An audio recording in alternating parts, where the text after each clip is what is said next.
Hi, everybody. I'm Pasha Marlowe, and this is the Let Pleasure Be the Measure podcast. With you today with a fantastic guest, Dr. Rachel Allyn. We have so much in common, so I'm especially thrilled to bring you Dr. Allyn today.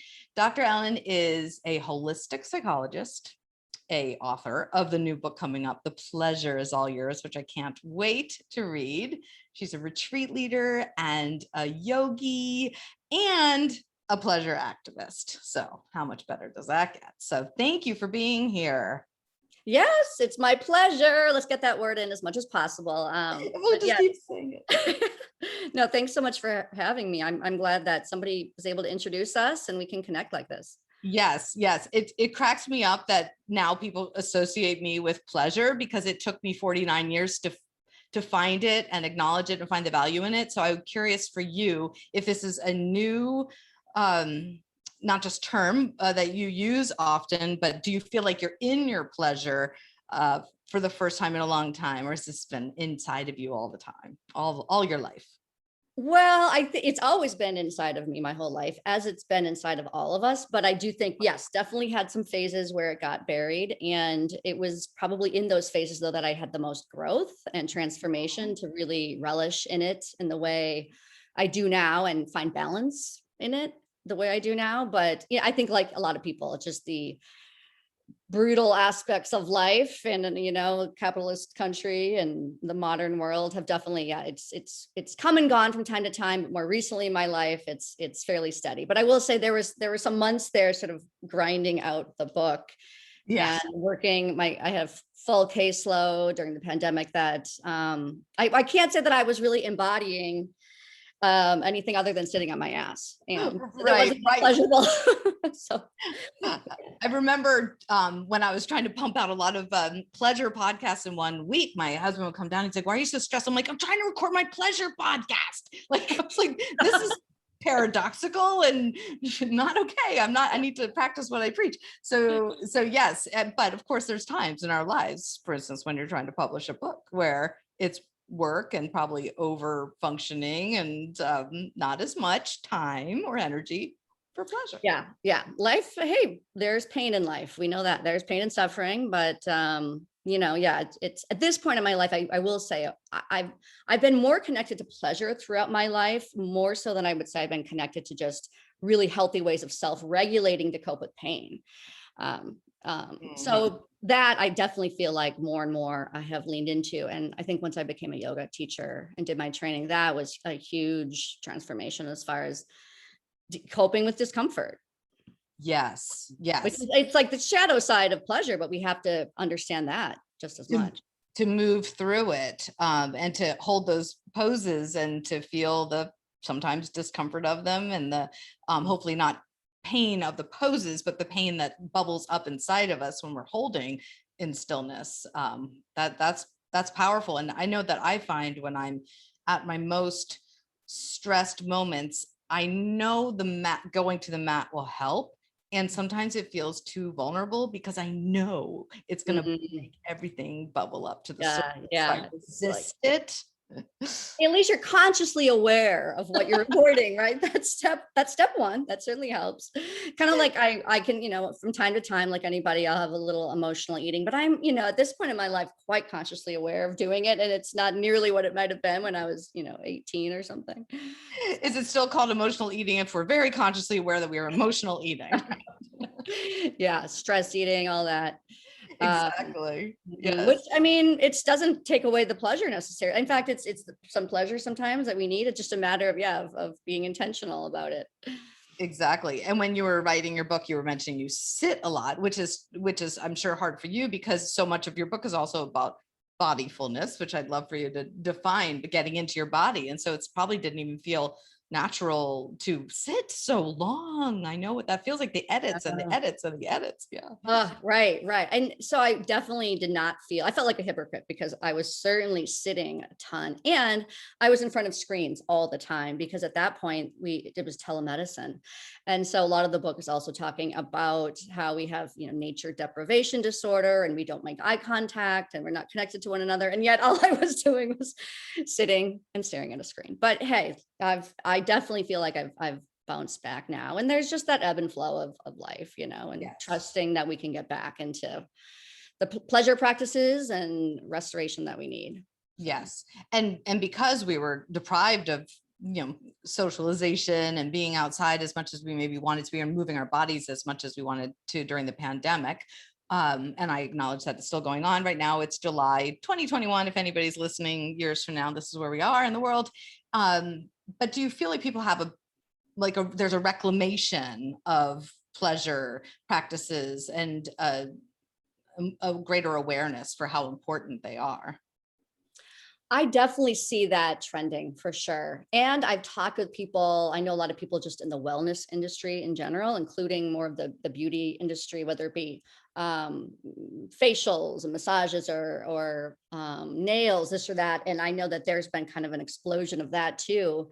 People who maybe even for a year or two before the pandemic weren't tending to self-care adornment that way, or kind of reclaiming it. And that can be a tricky topic as far as some of the beauty myth and some of the preposterous trends that are sold to women as far as how they should look and perform and act. But overall, I have noticed not only people wanting, it seems like there's two groups. Some people who are still really in fear, understandably, and some people who are just shooting out of the gates. And I heard somebody say it's like going to be like the summer of sexually transmitted infections. People are just like, I want to own my pleasure in whatever form, responsibility be damned. And so that's part of what I do love about pleasure, is that it is this nuanced concept as far as whether we over rely on it and kind of seek it out with dependence and with abandon or aggressiveness, as opposed to something that really it enhances and expands our life versus something that we have to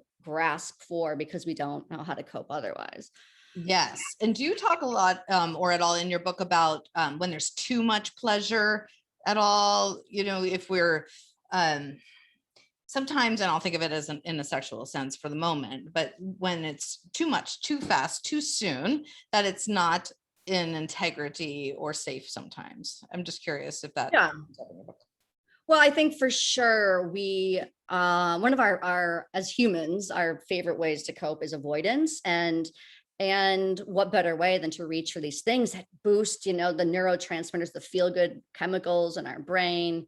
And it's easy just to succumb to that without recognizing that, it can interfere with important aspects of life, or just with actually feeling what we need to feel, expressing what we need to express. It's like the idea that the only way out is through. So obviously pleasure can be a way to numb and avoid, but it can also really be a way to enhance, expand, connect even greater intimacy to ourselves and others, and whether it be emotional or physical. So, and that's part of why I wanted to write about it too, is that, joy and happiness are pretty undisputed, but it's like the kind of marginalized seat at the table that pleasure sits at.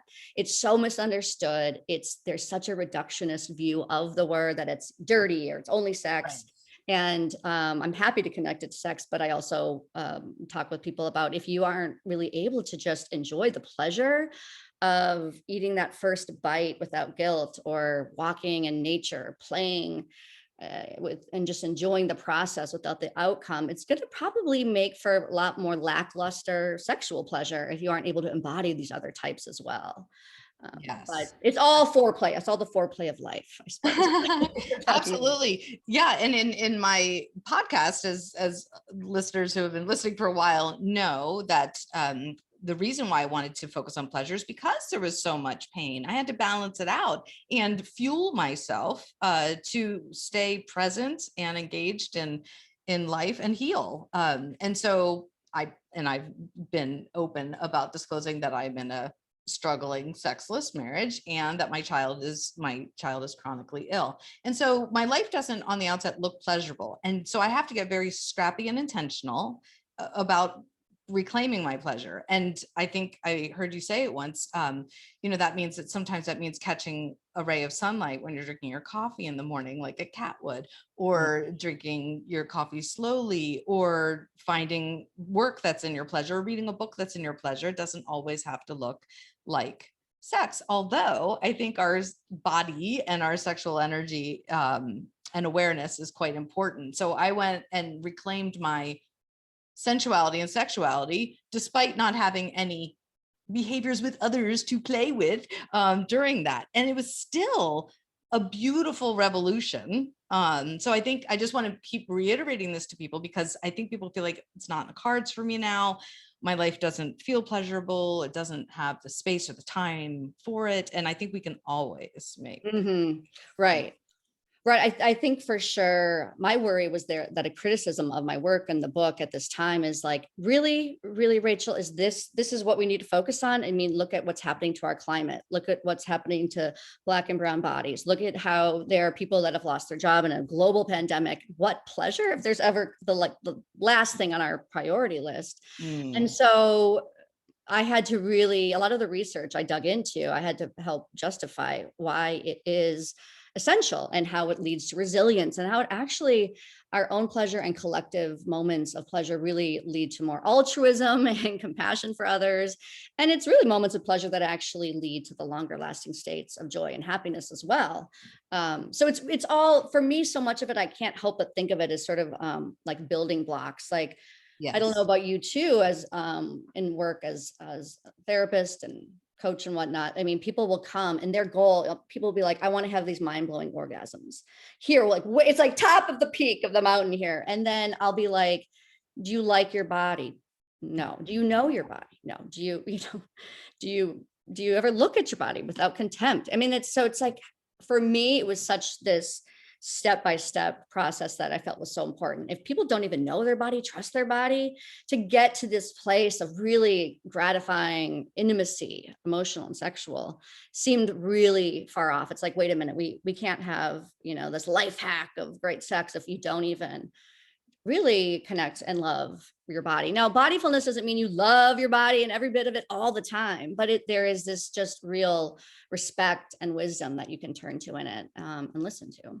Yes, good. And before I forget, as you're talking about, is this the right time to talk about pleasure? And I understand I had the same, I guess, self or doubting thoughts about, does this come from a place of privilege? Am I being sensitive to what's going on in the world? And then I thought about why I chose pleasure, and it's our birthright. It's everybody's birthright, like humanity's birthright. And so I became not just a pleasure activist, but more of an activist once I tapped into my own pleasure and how I could translate that to others, and my children and my partners and my friends and everybody. So I think it's a path inward that then allows us to realize how much we have and how much we can give. I don't know. I just found so much awareness in it, in the path.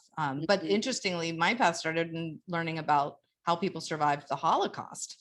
And so that people survived the Holocaust in laughter and in community and in finding still bits of pleasure and sharing recipes or whatever it was. And so it often comes from a very deep place of grief and fear that we realize our birthright, and that our innate state is supposed to be in joy and pleasure, and and then it's conditioned out of us or robbed from us. But yeah, it made me want to fight for it for everybody more, I guess is my point. Yeah. And I found that a lot of what really inspired the book, and a big thread for those that might criticize our focus on pleasure during these trying times, but so much of my message too is about, it's really anti-repression, and how that when we're holding everything in and we're kind of bottled up and we don't feel like we can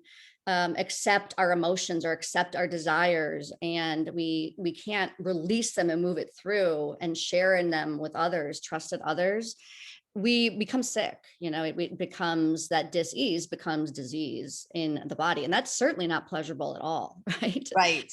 Yes.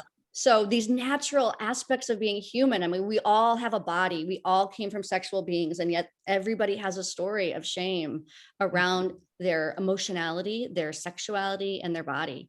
And so I think it's so much about, how do we reclaim our right to be human, and to release and to have desire, and then really kind of all the creativity and connection that can be inspired and grow from body awareness and of our desires and our need for belonging and sensuality.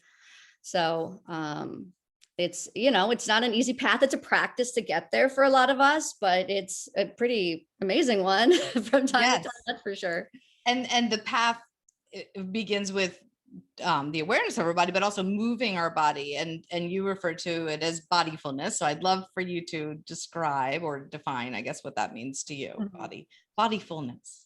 Yeah, right. I mean, even the word itself, I'm like, ooh, it's a pleasurable word. For me to say. And a lot of it grew out of how ubiquitous mindfulness was becoming. And yes, mindfulness is really powerful, and yet it's still kind of in line with our centuries of conditioning to be so focused on the mind and really elevate the mind on this pedestal, the rational mind, and then denigrate the body as savage and impulsive and primal. And given what we now know too with neuroscience and work in trauma, I mean, we know that trauma lives in our body, and we know that trauma wants to move through. And mindfulness doesn't get there. It certainly is a start. And so bodyfulness it really starts with, hey, we need to have embodied mindfulness. Absolutely. Like, what is actually happening here? Awareness, recognition, that inner listening, that inner curiosity versus criticism, just to get to know ourselves in our body, our not just our intellect, but our heart brain, our gut brain, our visceral body, our groin brain, Yes. all those inner working aspects. But then there's the now what that is really differentiates from mindfulness of like, what do we do with that information? And that's where a lot of somatic psychology comes in, of if we have a toolbox of discharging strategies or containment strategies, that leads to the kind of body trust and body confidence that we can take with us wherever we go. And it really then opens us up more to things like peace, ease, safety, joy, and pleasure. And so another element of bodyfulness that then goes beyond a lot of somatic psychology, which is so much about establishing safety. I get that. But and it talks about pleasure, but then it doesn't really kind of teach us how to step into our pleasure. So a lot of bodyfulness this is how we can reclaim, like you said, what is our birthright, and how not only does it really lead to our own healing, but a type of collective care that is really sacred and needed. So, and what is your favorite way to get to that place? Is it vocal? Is it shaking? Is it dancing? Is it yoga? Just curious what you do for yourself. Me personally. Yes. Yeah. I mean, absolutely. Dancing, singing. I don't have a singing voice yet. Any chance to do karaoke that I can get, boom, I'm there. I think absolutely that vibrational energy of sound. Certainly like sensuality and, connecting to touch and sex and, being in my body that way. I grew up an athlete, so I'm just very kinesthetic and physical, and touch is a big thing for me too. So different activities like sports. And also since I have mild ADHD, and maybe we all do nowadays, but it's also, I learned growing up that is what regulated me too. So, Yes.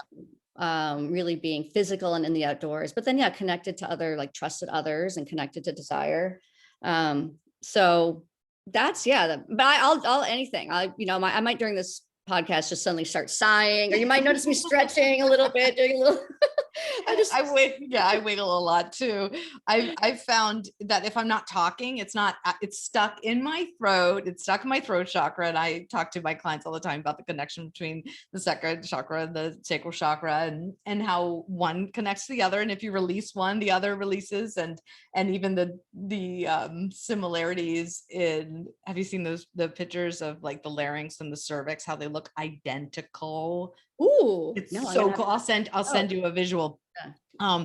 It was really neat to see the visual too, but of course the correlation. So if I'm not talking or sighing or crying or singing, I'm blocked in my sacral chakra and sensuality and sexuality too. So yeah, but I love hearing from people what works for them, because it's not always journaling or meditating, or walking or running or whatever it be. It's so individualized.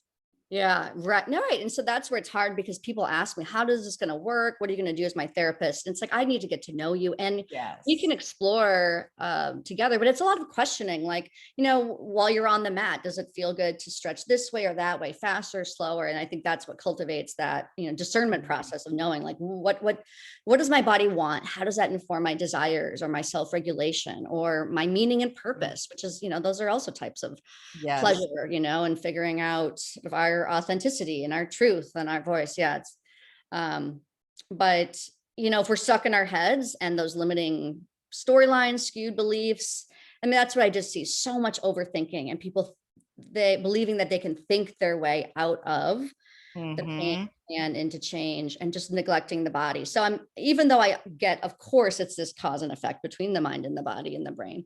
I'm such a champion of the body because it's like kind of the raw data and this ultimate truth.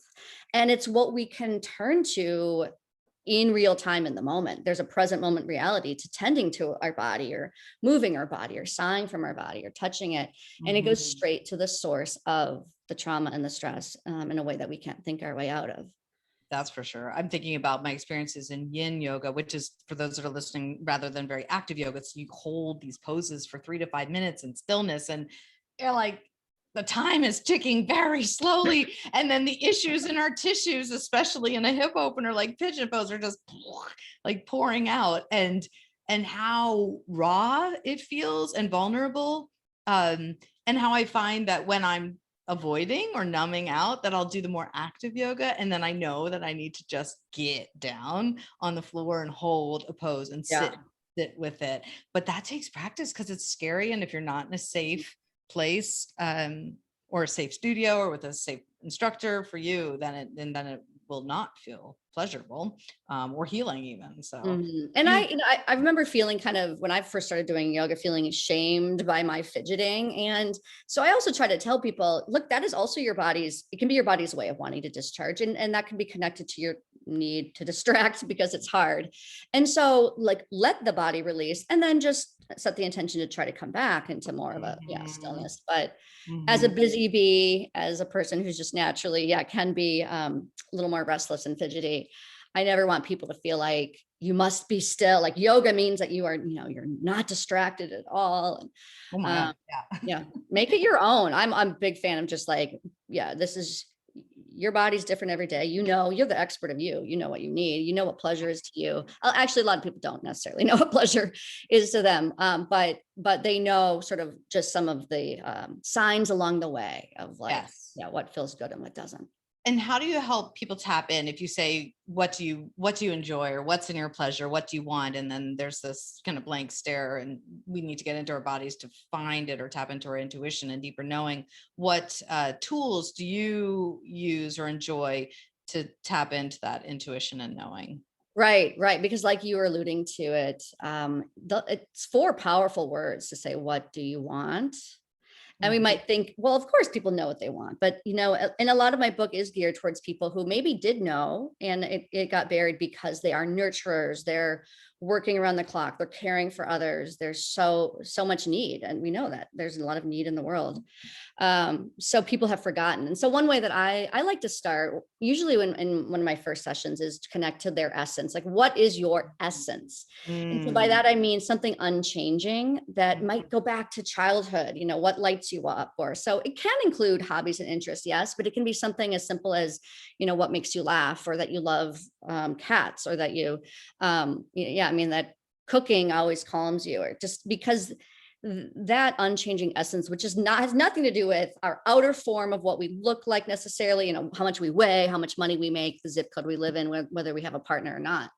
Um, strips it down, and I think that reconnects people to like, oh yeah, I guess when I was a kid, I like loved doing puzzles so much, and I haven't done a puzzle in 40 years, or whatever. Yes, and Something right, and why not? And we could play more. I think I wrote something today where we should allow our inner children inside of us to grow and heal, but then allow the adult in us to then play. There comes a time where we yeah, lose that ability to play, or we it's conditioned out of us, or we don't have time for it. And then once we make time for play, puzzles or games or dancing, it fuels us to be able to do the other things that are on our list that we think we need to do. Right. I mean, play is healing. Play is reparative. Play is, it can, help us confront risks, and it's a healing process all of its own. That's the thing. I mean, it's just so ludicrous that something that is so life-giving, these different pleasure practices that are so life-giving, reparative, restorative, have been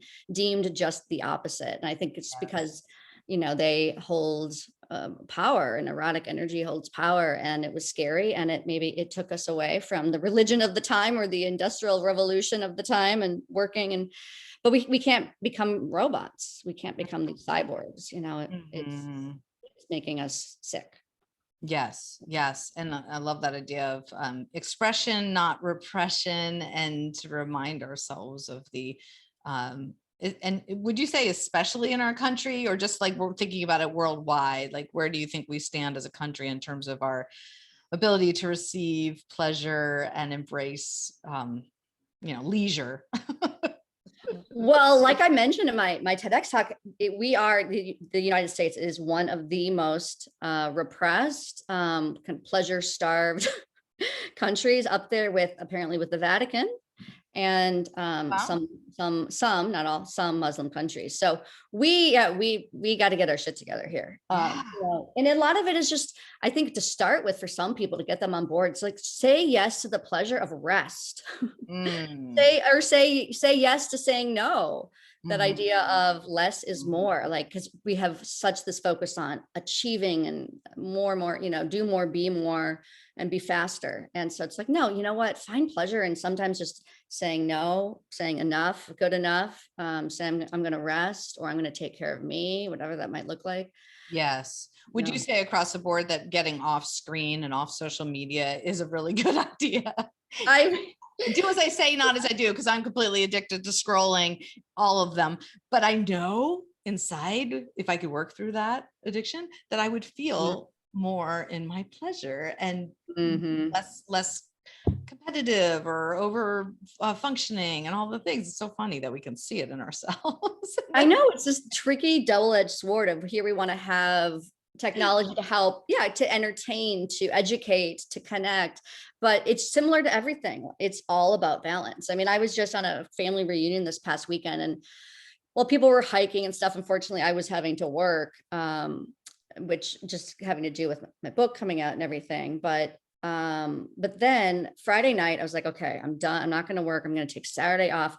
But then, knowing me, I probably would have done a little bit, but somehow the Wi-Fi went out, like nobody could use their phones. So everybody was more engaged. It was like the 2 most relaxing hours I had of the whole weekend. I was kind of disappointed when somebody discovered that how to fix the modem and it was back on. It's like, oh, I just felt so relaxed for those 2 hours, not having that as an option. Yes. And you're in Minnesota, so maybe it's the same for you, but we have a lot of storms here in Maine in the winter, obviously more likely. And if we don't have a generator, the power goes out. And first I think, oh dear, I've flushed the toilet and all the food in the fridge is going to go bad. But then the second thing or third thing I think is, oh my gosh, what are we going to do? Like, what? Seriously?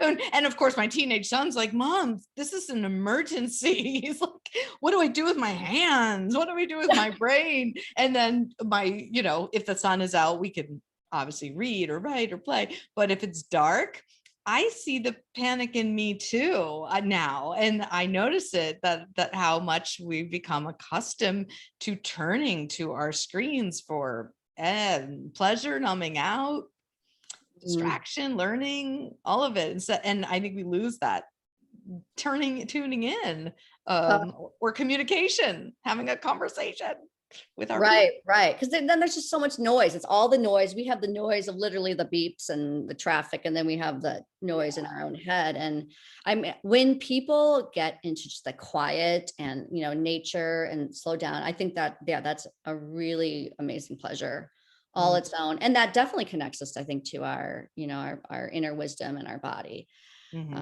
So I'm definitely need to go on some retreats where there's no Wi-Fi. I mean, I guess I could just unplug it in my house, now and then. That's the thing, is like we actually have the ability to go on a screen retreat or whatever people say, go into the wilderness, unplug. I'm like, I could actually unplug right now, but Right. It's hard. Yeah. It's kind of Yeah. like exercise or meditation. Like I start my sessions with my clients. I always start with a guided meditation, and it's Nice. often just 5 minutes. And they're like, I get so much from that. Yet I'm never going to do it on my own. And when you do it, you start the session. It reminds me. It feels so good. And So I find that with personal training too. People say, as soon as I get here, I want to exercise. It feels so good. I love it. And I think I should do this every day. And when I go home, it doesn't happen. And then I admit I don't do it every day either, because I get distracted by, dishes or laundry or work. But I think if we have a place to go, or if you're guiding them through a meditation and there's somebody holding us accountable to it, until it's in our habit and our practice, that's understandable that you would need a guidance or somebody to help you through it.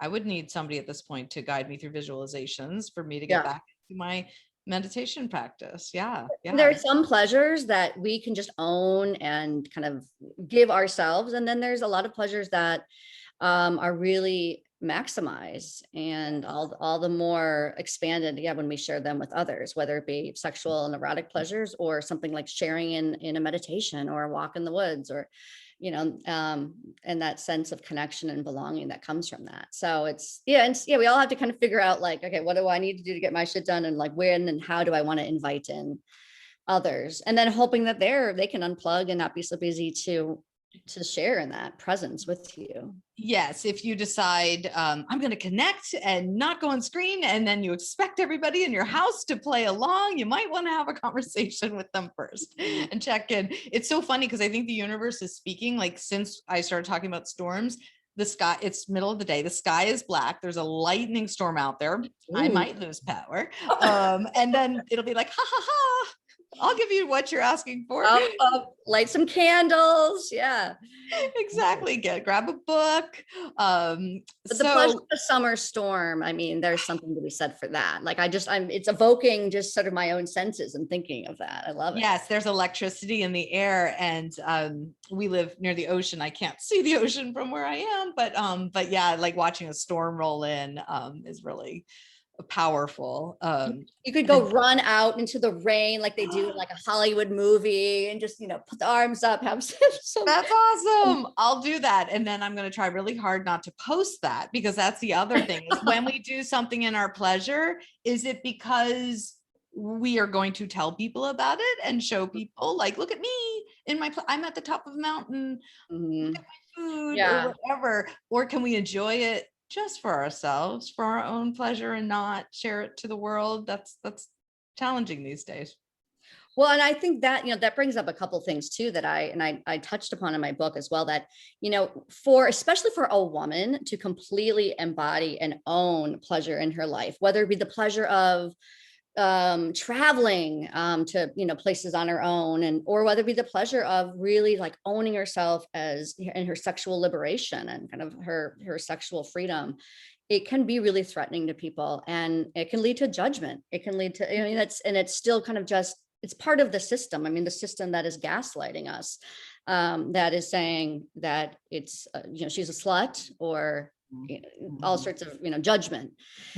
Especially when it comes to sexual pleasure. A little bit less so if somebody's in their pleasures of taking time off from work and getting weekly massages. But even so, it's like it's so hard for us to really appreciate that in others if we're so starved for it ourselves. And because if we've been socialized in the US that women are supposed to be so self-sacrificing versus give to themselves or own their sexual desires.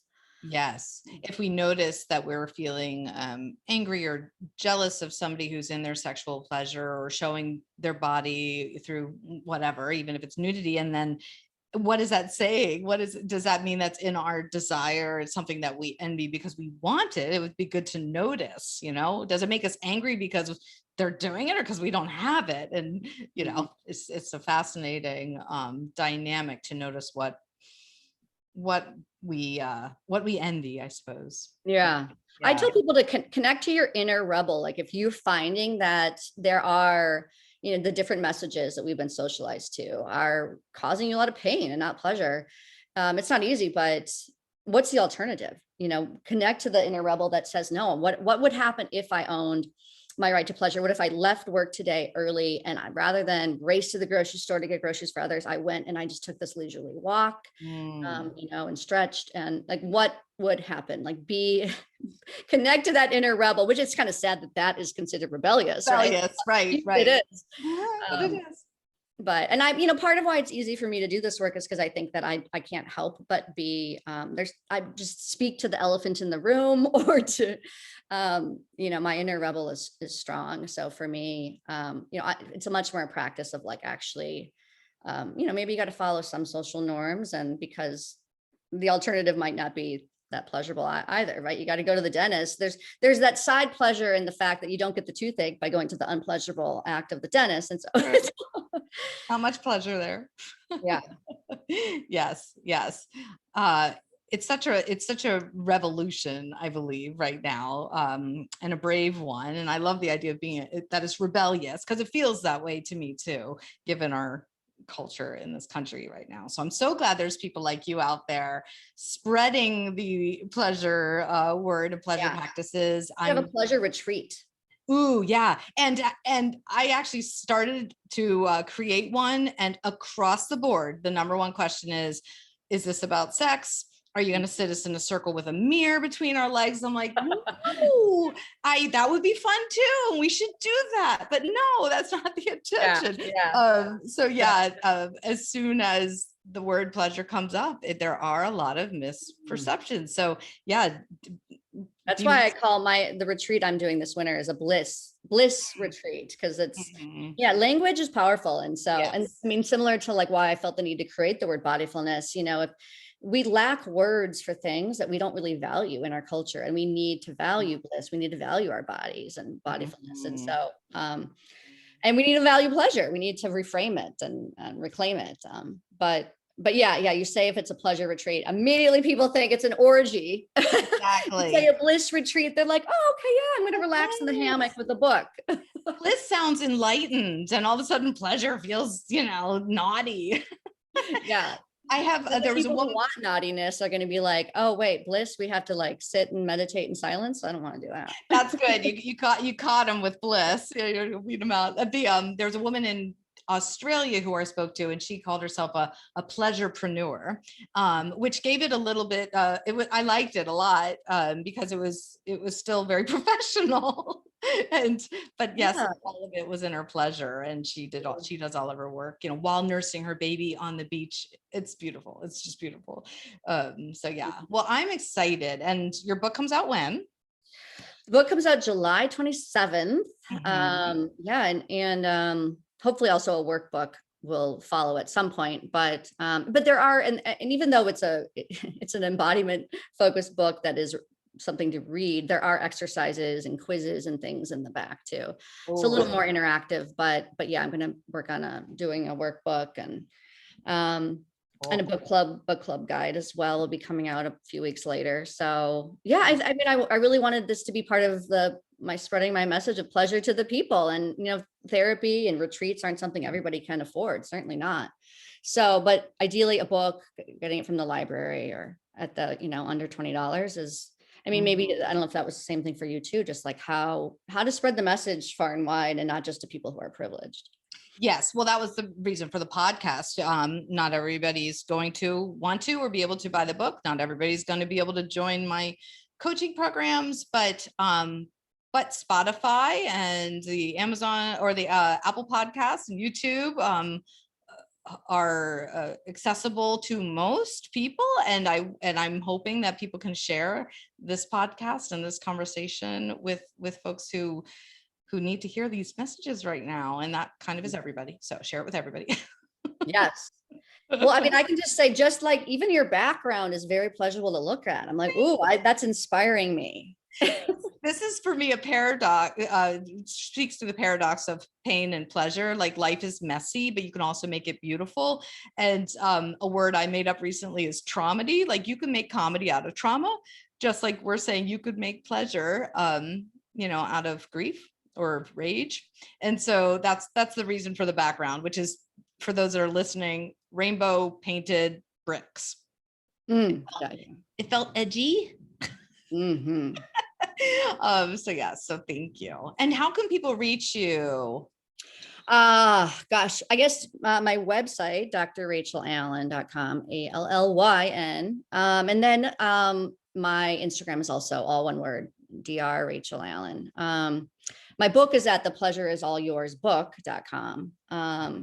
And slowly trying to get back up and running my YouTube channel. But yeah, those are probably the best ways to reach me. Like I mentioned, I do some retreats. Right now I just have one in January, hoping to have some more. Would love to definitely have like thinking of doing one just for women in Nice. Palm Springs. So you could stay tuned for that. Maybe we can enjoy that together. Yes, please in the winter. I know. You and I in these cold. Oh yeah, I can't even tell you like what the most pleasurable thing for me is as I board that flight like November 1st. Oh, you summer down there, or you winter down in Florida, rather. Not Florida, but yeah, I mean, someplace. Someplace. Costa Rica, Hawaii, yeah, as best I can. But I aspire. It's funny because skiing used to be one of my great pleasures. Now it's oddly enough surfing, even though it pummels me every time. I love that it changes. I used to love winter sports, and now I really just don't like being cold. I don't know. It's just different, and that's okay, right? We evolve and change. We're meant to evolve. We're always evolving. All relationships, everything, relationship with ourselves, relationship to our pleasure, always evolving. Absolutely. Absolutely. Well, please reach out to Dr. Rachel Allyn. I'll post all the links in the show notes, and this will be up on the podcast networks as well as on YouTube. So you can watch the episode if you so desire, and then go buy her book and do the quizzes and the worksheets and tap into your pleasure. Absolutely. And if you want to continue the conversation with me, I'm always excited to hear from my listeners. You can reach me at pashamarlow.com, or you can find me on Facebook or Instagram at my name, Pasha Marlow. And then there's also a Calendly link in the show notes for I call it a liberation call. It's like this opportunity to be like, how can we find more pleasure and humor in your life right now, no matter what's going on in your life, which I can definitely relate to.